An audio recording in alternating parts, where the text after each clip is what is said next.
So, good morning everyone. So, right now, mag-discuss us about sa psychodynamic theory of human development and the three major components, namely id, ego, and superego. Kanin siya na sa atong crime thought, chapter 5, the theories of crime causation. Okay? So, may buntag dia sa inyo ha, or udto na ba kayo nakita, or gabi. So, what is, dito na ta mag-discuss kay, para di ta maglangay. So, psychodynamic theory. So, what is psychodynamic theory, no? Psychodynamic or psychoanalytic psychology was proposed by Viennese psychiatrist Sigmund Freud, 1856-1939, and still considered as one of the prominent theories in psychology. So this theory holds that the human personality is controlled by unconscious mental processes developed in early childhood.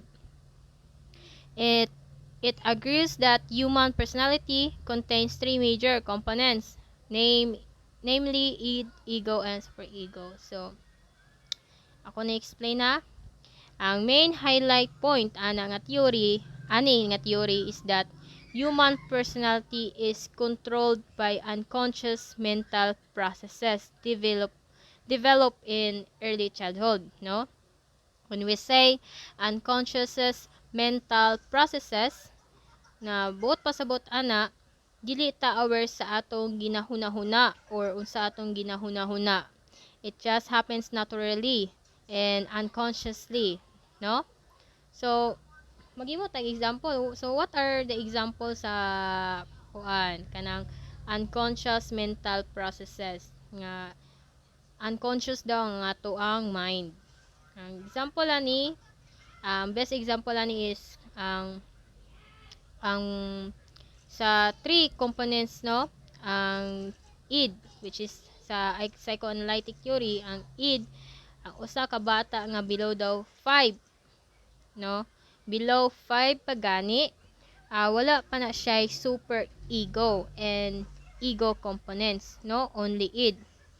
Kay nga naman daw, kay kana, when we say 5 years old, no? Under sa 5 years old, di ba, mabantay nyo sa bata, wala sila sa ilang mind ana, sa ilang mental process, no?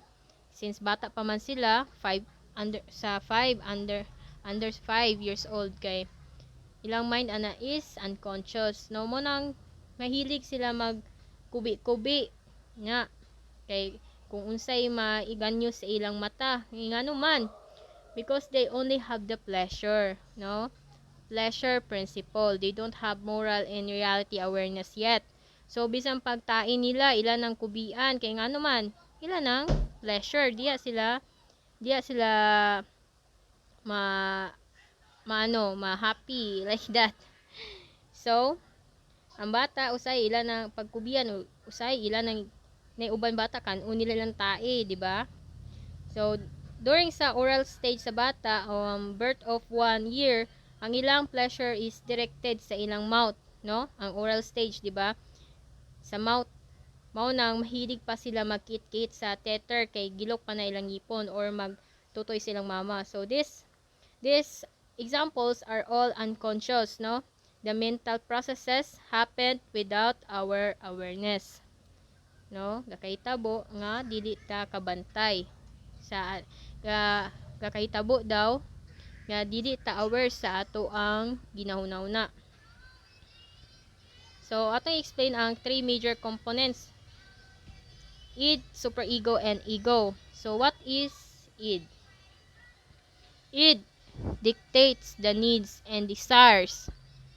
It operates under pleasure principle. So, ang id nagbase ni sa ato ang pleasure principle katong gingon ganina. So, ang id pleasure principle, kini nga principle of personality is ang primal instinct of needs and wants or desires, no? Ang primal instinct niya sa needs niya is ang pleasure and desires. So, mo ni ang unconscious principle. Kay ngano unconscious principle daw siya? Nganong unconscious principle siya? because the id operates by simply responding to unconscious urges and impulses. That's the reason why required nga balance ang ego and superego sa usa ka tao to control the id. Our unconscious mind, no? So, mo ito kung example katong bata sa id nga under 5 years old, unconscious pa ang ilang mind ana. Wala sila, dili sa aware sa ilang palibot. Mo na ang id. So, superego. Superego counteracts the id by fostering feelings of morality principle. So, nag-base ni siya sa morality principle. It is divided into two parts, which is the conscience and the ego ideal. So, ang superego, muna ni moral na to, morality principle. So, usually, ma-develop ang moral principle sa bata at the age 5 pataas. So, at that point, conscious na ang bata sa unsay tarong og dili, no? Aware na sila sa kabalo na, kabantay na sila ba kung kani siya sayop ba niya o dili na sa age of under sa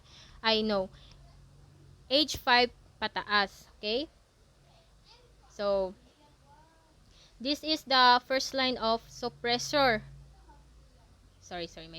suppressor against the id.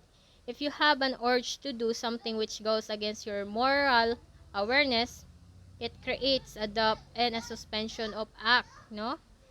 So, both pasabot ana, no, nga if you have an urge to do something sa superego na niha nga kwan stages, kung ikaw daw mismo na kay gusto buhaton unya nag-against ni siya sa imuang moral awareness niya, mag-create din siya og kuan kanang pagduha-duha, no? Kaya nga naman against man siya sa imuang awareness. Okay, and then mo na din ni siya ang pag-abot paguman aning pag conflict sa imong hunahuna, no? Magduha-duha ka kay diri naman ka makahuna-huna, conscious na man imong mind ani, diri na din paguman din ana is ang ego, diri na mo sulod ang ego, ang third principle, no, which constitutes the final decisive act in response sa confliction sa imong pleasure urges, which is the id, and morality and the superego, no? Excuse me. So, ikatulo, basaw na to ang ego. So, ang ego evaluates the reality of a position of these two extremes reality principle. If these three components are properly balanced, the individual can lead a normal life. But if one aspect of the personality governs at the expense of the others, the individual exhibits abnormal personality traits. According to Siegel, 2007. So, ang ego daw kuno, reality principle, mao ni siya ang final decisive acts. So, mao ni ang moderator sa duha ka principle. When we say moderator, siya ang ga-manage, no? Ga-balance. So, this is the last line of defense to suppress that id by having reality awareness, no? Nananabatay, pag-abot ba sa super ego is naka-conscious na ta na, aware na ta sa atuang mind. Kabalo ta sa unsay dili o sayop, unsay sakto o dili, no? So, maghimo tag example. Example, nakakita og kwarta sa room na imong id will automatically responds to grabbing it at unconsciously, no? Ang id nimo, no, pag imong gikuha ang pitaka na nakita dito sa room, imong id automatically din siya nga iyang gigrab, gikuha nimo ang pitaka, unconscious na yung gikuha nimo, because this is our primal instinct, no? Muna tong primal instinct ang first. Okay, so both din pasabot ana ang imo dayong super ego nag-create og unsa pagduha-duha, di ba? imong super ego. Nag-conflict ni siya sa imong mind nga ana sayop mangawat. So now pagduwa-duwa nimo imong giulbot ang pitaka o kana dayon ang imong ego diya dayon, no, ang ego diya dayon nga the fact nga dili to imuha ang pitaka, kabalo ka nga dili to imuha, unya sayop nga kwaon to kay dili to imuha, that means, no, your super ego and ego are functioning properly. After sa super ego, nag-conflict ka sa imong mind nga dili man to imuha, murag imong morality ba, nag-base sa morality nimo nga sayop ni. Then pag-abot sa ego, ang final defense of act nimo, so imong final act of that is dili nimo kwaol, di kaya imong iuli sa tag-iya, pangitaon nimo tag-iya mo na ang naglabaw ang imong morality principle, ang imong super ego. Dayon diri sa ego, siya ang final decision which based sa reality principle. Mao dayon nang ang imong super ego and ego ga function siya normal. Mo nang kita mismo di ta ka create og crime.